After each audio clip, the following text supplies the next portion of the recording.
Hey everyone, you read the title, you saw the thumbnail, I know why you're here.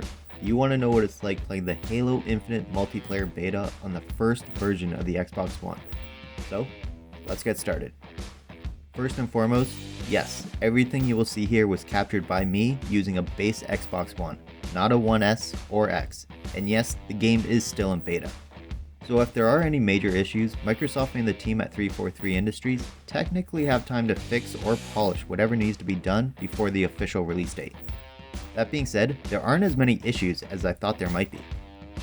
When I first loaded in, I saw a little stutter in the opening loading screen, and that gave me a quick little bit of concern, but when I loaded into my first game, I was amazed at how smooth the game felt. The movement feels fantastic, there seems to be zero input lag, and I haven't noticed a frame skip during a match in roughly 10 hours of playtime. However, that doesn't mean it's perfect. In the first 10 hours, I've had a multitude of different issues come up, some major, some minor.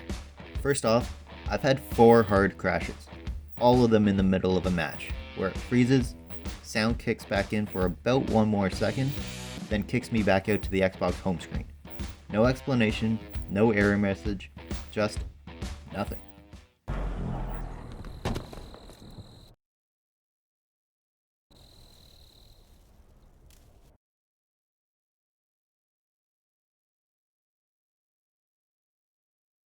Everything leading up to the crash seemed perfectly normal. There was no warning in terms of dropped frames or sound glitches to indicate that it was struggling. It just went from gunfire to home screen in a matter of moments. Obviously, hard crashes are the worst thing that can happen, and completely ruins your match, but there are also some smaller issues as well.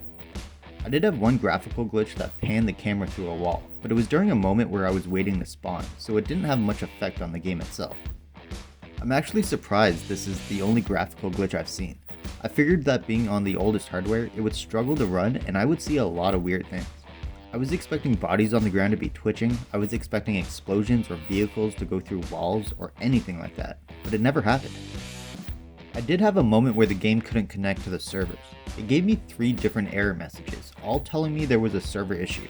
So I waited about 5 minutes, tried again, and the issue seemed to resolve itself. But all of that happened in the lobby, and while frustrating, it never took me out of the match. However, I did have one major issue in the middle of a match that wasn't a hard crash. Frustratingly, I wasn't recording, so when I noticed something was off, I started recording, but I was only able to catch the tail end of the match, and it doesn't show the issue too well. But essentially, the majority of the way through a match, the game stopped registering people capturing zones. It worked normally for the first point, which the enemy took, and it would register players within Zone A.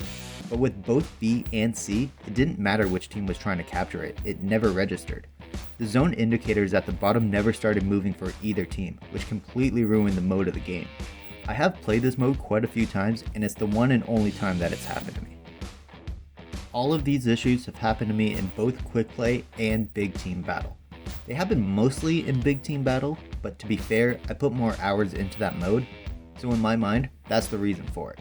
I'm sure the more hours I put into quick play, the more likely I'll find issues within that mode as well. All that being said, in terms of performance, this beta has been working decently well for me. The hard crashes are frustrating, and if it was a game I paid full price for, I'd be much more annoyed at it. But considering the circumstances, they actually haven't bothered me too much. A free game, still within a beta, was bound to have some issues.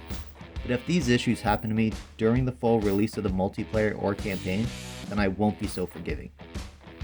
And yes, there are some other issues that lots of players seem to be talking about, like the inability to choose the game mode you want to play, or the leveling up system within the battle pass and how progression seems to be non-existent. I think those are the types of issues that can be fixed before the full release. And while I do agree those are valid issues, they're the type of thing that I won't hold against a game until the game is fully released.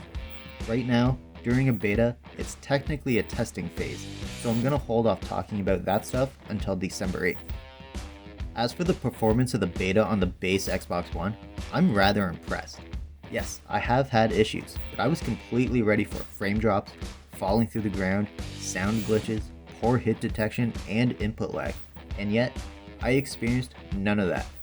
I'm going to keep playing this beta because I've been looking for a new first-person shooter to get trapped into, and I think this is going to be it. And if they can fix certain things by the official launch, then I think the vast majority of players will be very happy, even if you're playing on the base Xbox One. But let me know down below what you think of the Halo Infinite beta, and if you've had any major issues. What type of glitches have you seen, if any, or are you going to be trying it out for the first time soon? If you enjoyed the video, be sure to hit the thumbs up, it really helps out a lot. And be sure to share the video with anyone who you think might enjoy it.